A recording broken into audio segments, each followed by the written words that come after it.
welcome to episode 123 of Board Game Blitz, a proud member of the Dice Tower Network and a podcast about all things board games that you can listen to in less time than it takes to stop laughing after somebody buys a drink in Among Us that has a peach emoji on it. Board Game Blitz is sponsored by Grey Fox Games. This week, we're continuing our alphabetical game list. First, we discuss a couple games we've played recently, like Enigma Emporium Puzzle Postcards Series 2 and Finden. Then, we dive into games from the middle third of the alphabet. And now, here are your hosts, Ambie and Crystal. One quick announcement before we hop into the main episode, and that is that in 2 days, if you are listening to this on the day it releases, the next Tabletop Live Network event is happening over on twitch.tv, and this one is bigger and better than ever. It is a full 24 hours of board game streams live on Twitch. Yeah, that's pretty awesome. I'm really excited, and thankfully, I'm not streaming for 24 hours. I'm streaming for 2. Ambie is unable to join me this time based on how the schedules shook out, but I am going to have a very special guest, and that is Paul Dean, who some of you may know as a former member of Shut Up and Sit Down. He is a prolific writer, and he's been streaming on Twitch lately, so I'm really excited to have him join me. My stream as part of the marathon will be from 4 to 6 p.m. Pacific time on Saturday. But the entire stream goes from noon to noon Pacific time, Saturday and Sunday. So yep. I hope you all can join us for that and hang out, not just in our stream, but in all the streams. Mm-hmm. Recently, I got a review copy of the Enigma Emporium Puzzle Postcards Series 2, Cycle of Learning. So, that's a mouthful. But I mentioned before the Enigma Emporium Puzzle Postcards that I've gotten, and I've also played some other things from them, like Carte Rouge, the deck of cards that was different puzzles and ciphers. So, the Enigma Emporium makes a bunch of different puzzle type things, mostly word puzzles and ciphers. So the puzzle postcards are a series of postcard puzzle games. So each game has 5 postcards in it, and each of the postcards have like 4 or 5 puzzles each. And most of these puzzles are ciphers and other word things within the postcard, but you also use the internet. So a lot of the puzzles you have to look up things online because it's referring to things in like a map or some sort of knowledge that you need to Google. So the Puzzle Postcards Series 2 came with 4 different ones. You can buy them each individually or you can get all of it together. So there's Trial by Cipher, Veritas, Migratory Patterns, and Cryptic Cryptids. So each of these has a different theme and different puzzles. For each of them, like the 5 postcards in each of them are kind of like related. They have similar things on the front, like similar puzzles on the front of each one, but different. And like on the back of each one, but different. And then you're going to a website to put in the answers.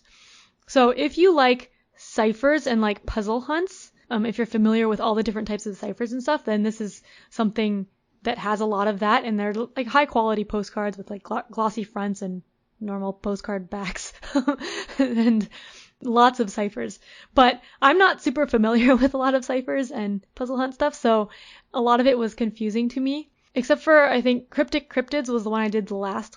And I liked that one the best because the puzzles worked better with my brain. There weren't as many ciphers, and I didn't have to use as many hints. So there's a hint system on the website on enigmaemporium.com where it has, like, hints that are kind of vague.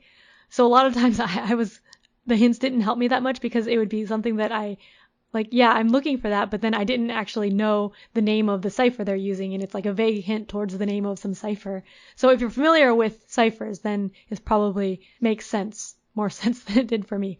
But yeah, so Cryptic Cryptids was my favorite because those puzzles worked better with my brain. And also, for some reason, I got more into the story of that one. All of them have stories of like, this person's like going and finding some things. They're all different stories. The Cryptic Cryptids was about cryptids, so someone was going to different locations of cryptids, and each postcard gives you a puzzle, and it like the answers are a cryptid and then the location of that cryptid that they found.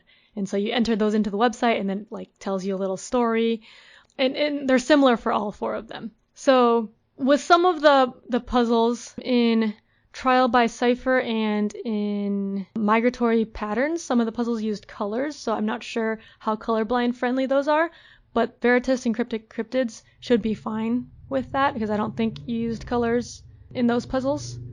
So if you're colorblind, you might want to stay away from Trial by Cipher or Migratory Patterns. But otherwise, there's a lot of ciphers in the Trial by Cipher one, which is why it's called Trial by Cipher probably. Veritas had like a bunch of different types of puzzles. Migratory Patterns had some ciphers, but it also had like clues that help you how to do it. And it also was about birds. So if you like birds, then that one's good. And then Cryptic Cryptids was the least ciphery, I think. So, yeah. So that's the Enigma Emporium Puzzle Postcards Series 2 Cycle of Learning. So if you like ciphers and puzzle hunt type things where you're doing paper puzzles but then also Googling things, different information online for it, then Enigma Emporium Puzzle Postcards Series 2 Cycle of Learning is good. They also had a Series 1, so if you've done that one and liked it, then you'll like this one too. I think Series 1 was like more of a continuous story between the whole series. I don't remember. But these are all distinct ones, so you could just get one of them and be done with the story. So, Enigma Emporium Puzzle Postcards. Awesome. A few months ago, our good friend T from Haba Games sent over a copy of Finden. And I believe I talked about it on Dice Tower Tonight at one point, but I don't think I ever talked about it here on the podcast. So I wanted to give it a little shout out because I've been playing it more lately. So Finden is a roll and write game where you have dice with symbols on them, and those symbols are both unique shapes and colors. So you were mentioning like colorblind friendliness in your review, Ambie, and I'll say that this game, while there are colors involved, it is entirely colorblind friendly because of the symbols that are used. So anytime I refer to colors, just know that there is double symbology there. So there are a total of 5 dice, and then there are a bunch of tetramino. Actually, what's 5? Is it? Pentamino? So they're pentamino tiles. So yeah, because they all have 5 little squares that make up the tiles. And then each player has a board, which is a random grid of all of these colors and shapes on it, just in a grid. And there are 2 different versions of the game that you can play. In the normal version, it's a timed game, which Ambie loves real-time stuff, so this would probably be her jam, where you roll the dice, and then you try and find patterns of 5 on your grid in those pentamino shapes on your board based on what dice got rolled. So like if it's blue, blue, red, red, yellow, you're trying to find a configuration that matches one of the pentamino tiles with those symbols in it. And you're trying to find as many of them as you can before time runs out. Then there's another version of the game where instead of being timed, you actually are only looking for 1 shape per round, but you can only use the same shape one time across the course of a whole bunch of different rounds. I believe there's 12 rounds because there's 12 total shapes. And you can't draw over previously drawn shapes, so it's more of a puzzle, and there's some spatial reasoning involved in trying to figure out like, oh, well, I could place this one here, but that might prevent other pieces from going into the grid later. And you're using dry erase markers to draw on these boards rather than placing the tiles onto them. So it's neat, and the components are really high quality. Like the dry erase boards are great, and the markers are great as well. So it all works really well. I have to admit, it's always difficult to describe roll and write games effectively through the audio medium that we do our podcast on, but the box is small, the components are awesome, and the gameplay is really fun. Like, it's a little bit thinky and a little bit frantic when you're playing the timed version of the game, and puzzly, but not too puzzly. Like, you're just looking for patterns. So, like, if you like pattern or shape recognition type games, this would be a really good one for you. I am loving it. It does also have a solo mode, which is basically just that 12-round version, but played over by yourself. You can play this one remotely pretty easily as well. If 2 people have a copy of the game, it would be really easy to do. But I think as far as roll and write games go, I know there are a lot of them now, but this is one that I'm really, really enjoying, and I would highly recommend it. So that's Finden. That's spelled the numeral 5, then ER, and then FINDEN. So Finden from Haba Games. Yeah, I like spatial things and speed things, so I should try this one out. Yeah, I honestly, we should hit T up and see if they can send you a copy, because I think you would really enjoy this. This one would be really fun for you and I to play on stream as well. Last episode, we started a list of our favorite games for each letter of the alphabet, and we're continuing it now. So if you haven't listened to last episode, maybe listen to that first, because we're going in order backwards. Yeah, in order, backwards. Yes. I mean, there was actually somebody that texted me, like a friend of mine who listened to our last episode and asked if I cursed them based on what was at the end of the episode. So I think if anybody hasn't heard the last episode, you definitely want to listen to it, for especially what's at the end, because it's funny. Yes. But we are continuing with the letter R now. So my favorite game for the letter R is The Ravens of Thri Sahashri, which I've mentioned a few times. Although it was reprinted with a different name, but I still have The Ravens of Thri Sahashri, so that's what I call it. Anyway, it's a 2-player cooperative asymmetric card game, which is very unique. Yeah, that is incredibly unique. Like, I don't know of any others. Yeah, so the rules are hard to explain, but it's pretty puzzly, and you have limited communication. You can't talk to each other, so you're trying to play cards and like take cards. One person's trying to play cards a certain way, and the other person's also trying to take those cards and then play them into their own tableau. I'm not going to explain all the rules, but it's lots of trying to think of what the other player meant by playing this card, because you need to have only certain cards out at the end in order to win. And then after you win, you open up a new card with new rules. So it's kind of like campaign in that way. I don't know. But it gets harder, and we've only opened up one envelope, but there's 3 envelopes of new rules that can make it harder. But I really like it. It's very pretty art too. The Ravens of Thri Sahashri is anime art, but like very, very flowery, and then like it has cards with one color on it, kind of. So it's like black and white, but one color. So it's really pretty. I like it. So that's my favorite R game. Based on how much I like the game and then we held hands, I think I would really like The Ravens of Thri Sahashri. Because it's also cooperative with no communication. It just doesn't have the asymmetric nature. So yeah. My favorite R game will surprise no one who is a longtime listener of the podcast, as it is one of my top 3 games of all time, and that is Runebound.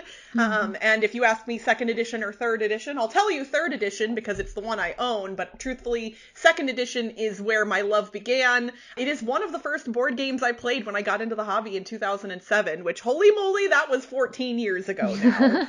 It was kind of the game that showed me what board games could be, because it takes hours to play, and you go on an epic adventure, and it just brought me into a world in a way that no other board game had done before.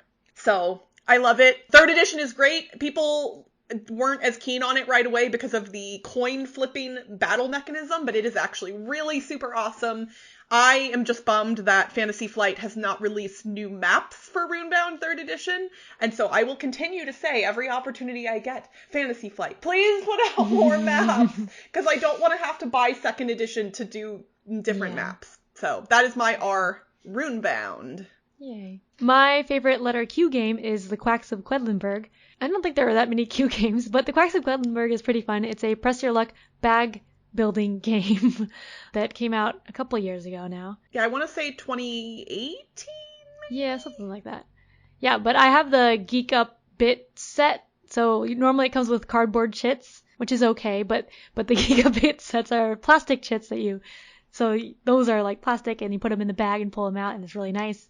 Yeah, but you're like pulling out the chits, trying to fill up your cauldron to get more points in order to get more better chits to put in your bag, and it's very fun. That's the Quacks of Quedlinburg.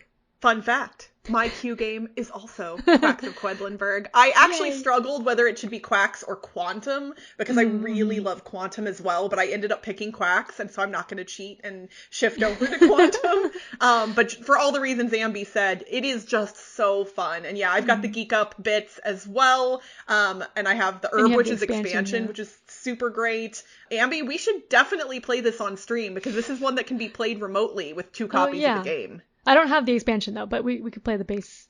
Okay, let's do that soon, like legitimately, because it's super fun, and I haven't gotten to play it in a while. Yeah. But yeah, Quacks of Quedlinburg is wonderful. I have a Plano box that organizes all my bits in the box, and it's so wonderful. It's Nice. great. So yeah, Quacks of Quedlinburg, we synced up here.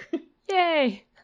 My favorite P game is Paris Connection, which is a simple train game. It lasts like 15 to 20 minutes, but like on your turn, you're either building train routes of a certain color or trading in shares of colors to get other colors. So the cubes that represent the shares are the same ones that you use to build the routes. So you're either like making good routes for that company, but if you get shares in that company, then there's less route that you can build for it. So there's like a balance between that, because you don't want to take too many shares, because then that company won't be worth as much, and you want shares of companies that are worth more. And then you can also see what shares other people are getting and then build out routes for them that are really bad, which is where the fun is. Like it's really fun, like playing it with people, and then they see that you can do that and they're like, oh, something clicks there. Like you want to make things bad for other people because that is good for you. So yeah, that's Paris Connection. This one is actually in beta right now on Board Game Arena. Oh, Did you know really? that? I did not know that. Oh, that's So good, because now... the setup takes so long. Oh, really? Yeah, because you have to separate out all of the colors, and then, well, I think first you have to like randomize the colors that you get at the beginning, and then you separate them all out. So setup takes, well, for the length of the game, it takes a long time. Okay. Well, now we can play it on Board Game Arena. Ooh, cool. My P game is The Pursuit of Happiness, which is how I always describe it, is if life, the game we all played as a kid, was good and for hobby gamers instead of kids.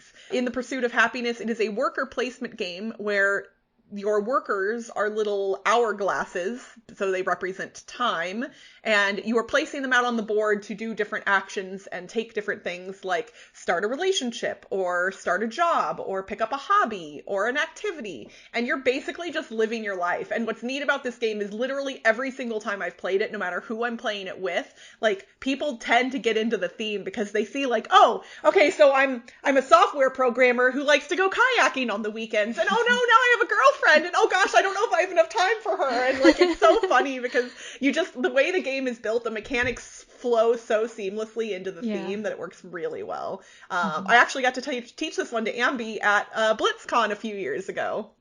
Yeah, it was fun. It's pretty thematic. Well, I like games where the theme works with the mechanisms. Yeah, and it really does work well. I have 2 expansions for it so far, and I have backed the big box and new expansion on Kickstarter. This is one of those few games where I'm getting expansions and actually using them. So nice. That is why The Pursuit of Happiness is my favorite P game. Yeah. I have 2 choices for my favorite O game, and I'm picking now. I think I'm going to go with Outfoxed over Ora et Labora. They're very different games, but I've played Ora et Labora once, so I'm not so sure about that. But Outfoxed is a children's deduction game that doesn't need any reading. I like deduction games a lot, and I think it works really well with kids because you don't need to read, so even younger children, like, I think we played with a 4-year-old, and they were able to kind of follow along. So you are detective chickens, I think, or that's just a funny sentence to hear. Yeah, well, yeah, your player pawns are like little detective hats, and you're trying to catch this fox that stole the chicken eggs or something. But there's all these different foxes with different characteristics, and so on your turn you roll dice to try to move or to like guess things or find clues, and you have to like move to places to get those clues, and then as you get the clues you can eliminate suspects. Only a couple of suspects are turned over at a time, so there's like a memory aspect too, so children are generally good at memory, so it's not just the deduction, they have to do the memory and then also like think of the deduction. So it's really good for teaching simple deduction to kids, and it's produced nicely too. So that's Outfoxed.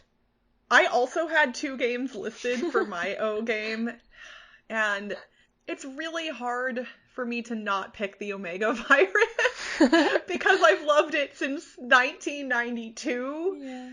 But it's really, while I love it, it's not an awesome game. Like, I enjoy it a lot, but I am gonna go with Order of the Gilded Compass, which is one of my favorite dice allocation games. It's made by our sponsor, Grey Fox Games, but you all have heard me, lavish praise on this game a whole bunch of times. It is, I think, a great next step dice allocation game if you're someone that likes Las Vegas, the dice game, which I actually just reviewed Las Vegas Royale on the most recent episode of Dice Tower Tonight over on YouTube, so you all should go check that out. But yeah, Order of the Gilded Compass is awesome. The only thing that's a downside for me is that the setup is a little bit cumbersome and takes a little bit of time, but the game itself is really fun. You're just rolling dice and allocating them to different buildings to do different things. The setup is variable, so it's different every time.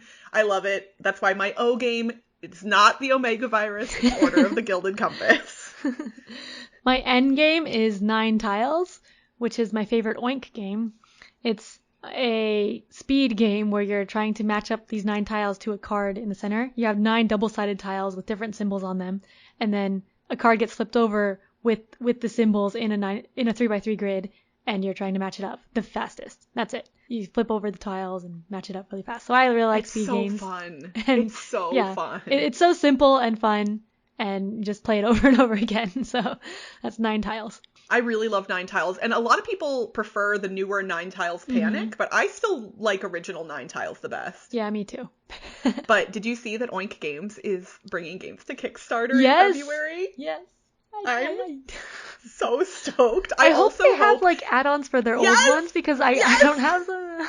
Please, Oink Games, let us add on the things that we haven't been able to get as easily here in the States. I'm stoked. I'm so excited.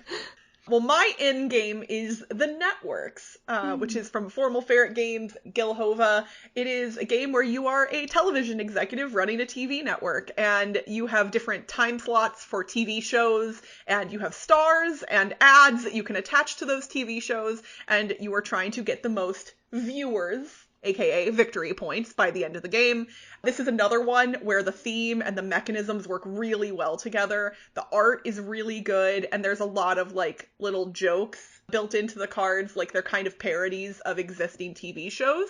Expansions for this game also really good. The Executives expansion gives asymmetrical player powers, which really mixes things up a little bit. I love it. I have also played the 2-player version, Rival Networks, I believe is what it's called, and I liked it, but I still prefer the regular networks the most, so that is my in-game. My M game is The Mind, which we've talked about a lot. It's a cooperative card game where you have the numbers 1 through 100 in the deck, and you're trying to play them in order, but you can't tell other people what cards you have. So you each have a certain number of cards, and then you just try to play, and it's real time. So it's a real-time cooperative game, which I didn't realize until like later. And then I was like, wait, this is a real-time cooperative. That's why I like it so much. It's so much fun. Yeah, but it's like mostly about timing, and as you play it with your group more and more, you tend to sync up with your timing, because it's really cool how that works.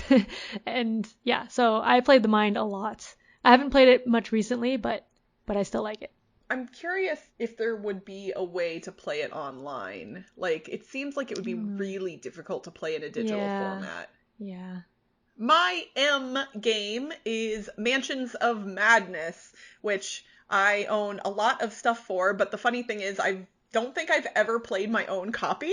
Like, I own both the second edition, or the first edition and the second edition of the game, so I have tons of minis and like and I also have an expansion. But like every time I play this game, it's usually at a convention with either the convention's copy or somebody else's copy. And I've played it a lot, but just never like here.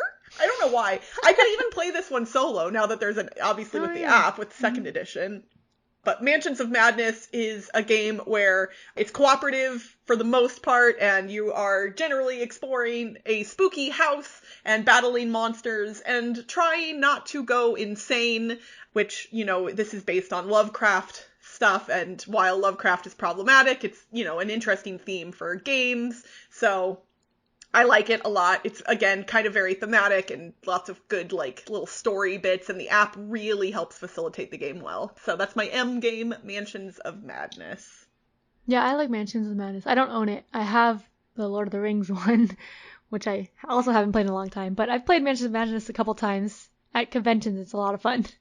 My letter L is Letters from Whitechapel, which is one of my favorite games now. It's a one versus many hidden movement game that's very pure. I like deduction games, and especially ones where you're playing against the other players in like Tragedy Looper, which I mentioned last time. And hidden movement games feel similar to that because this is themed around Jack the Ripper. So one person is Jack the Ripper and they're trying to hide their tracks, like run away to their hideout, and the other players play the police and are trying to find him by like moving around and searching. I haven't played it 2-player yet, but I've heard it's good at 2-player because the police players just like kind of work together and collaborate the whole time. They kind of like you officially control one pawn each, but you basically talk to each other about what you're doing the whole time. So it could just be 1 versus 1 where one person is controlling all 4 of them. But I really like it. It's very deduction-y, hidden movement, and very pure. So that's Letters from Whitechapel.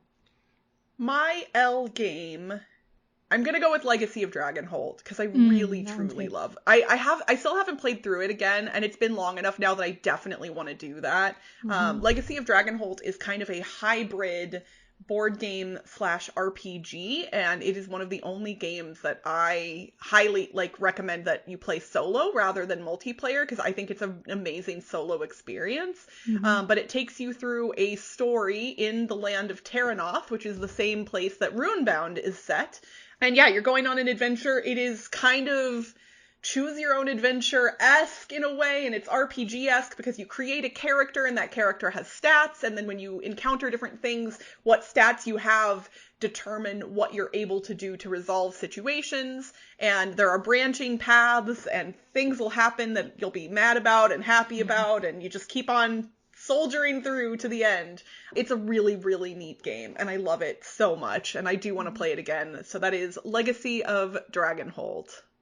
My letter K is Kanban, Automotive Revolution, or just Kanban.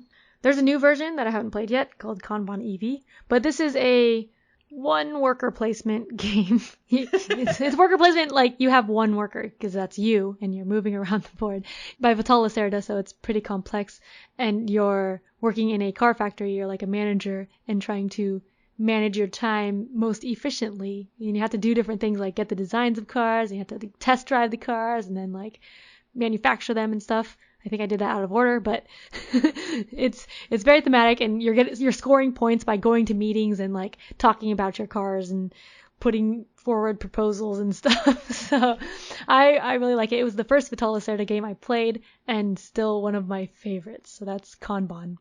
My favorite K game is King Domino, which I've loved since it first came out. I own 2 copies of and still play regularly to this day, mostly on Board Game Arena lately, but I have also played it remotely via video chat during the pandemic with friends who also own the game. King Domino is just so pure and so good.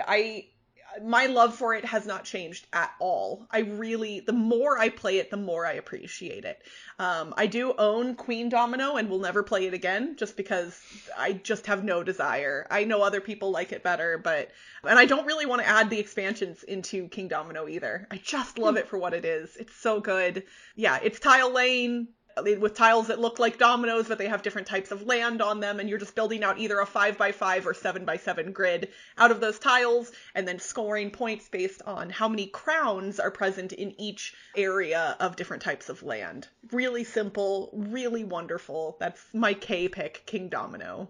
For my J, I think we have the same one. We do. I'm certain we have the same J pick. Yeah. Should we try to say it at the same time? Okay. 3, 2, 1. Just one. Yay! So yes, Just One is a cooperative party game, word game. Cooperative party word game, right? Yeah. Is that all of the descriptors? Yeah, so a lot of things that we both enjoy, right? Absolutely. This is one of those games that when it came, after it comes out, you're like, how did this not exist already? Yeah, but it's a lot of fun. You're like, one person has a word that they're trying to guess, and everyone else is writing one word that relates to it to give clues. But if you write the same word as someone else, they get canceled out. So you want to write words that are related to it, but kind of obscure, like, you don't want to, like, think the same way as someone else exactly, and so that the main person can get the most clues. And then when things get canceled out and you only have one clue to guess the word, it's really hard. Oh, yeah. When it's only one, it's nearly like, impossible. yeah. But this game, it shines, and it's so funny because it's interesting how your brain works. Like, when you see a bunch of words that are all related to a single word, sometimes your brain can't connect those dots. Yeah, it's hard. And it's just fascinating to, like, watch. And then what's really great is when somebody's been sitting there staring, having that, like, I don't know what this is moment, and then you can see the, like, light bulb click on. Yeah. And Crystal actually plays this a lot on Dice Tower Tonight with chat, so. Yeah, Eric and I love playing this one with the live chat. It's a lot of fun, and it works really well. Yep, that was our J pick, just one. So that was it for our R through J letters. We'll be continuing the rest of the list, I through A, next episode. So stay tuned. And that's it for this week's Board Game Blitz. Visit our website, boardgameblitz.com, for video and blog content, as well as to get links to all our social media pages. This episode was sponsored by Grey Fox Games. A new abstract strategy game from the designer of Santorini is coming. Stay tuned for more info about Ragnaroks soon. Grey Fox Games, quality games cleverly crafted.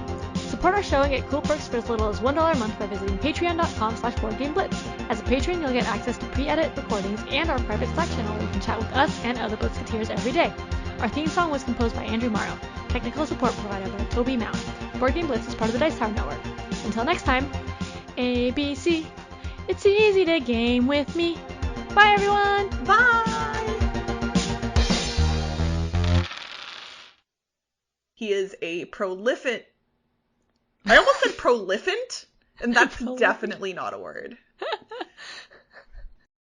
Then this is a good time for me.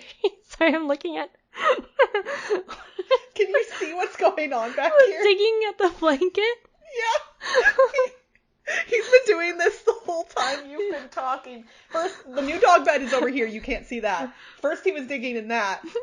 Now he's moved back to that dog bed that has a couple of blankets on it, and he's like burrowing into the blanket. Okay. So when you look at my audio, you're gonna see all these like little waveforms. Just him digging.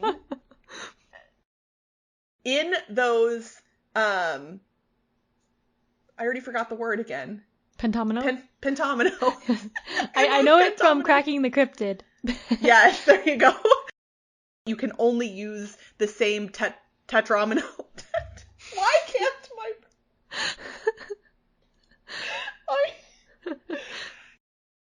Because of the non-needing reading? What?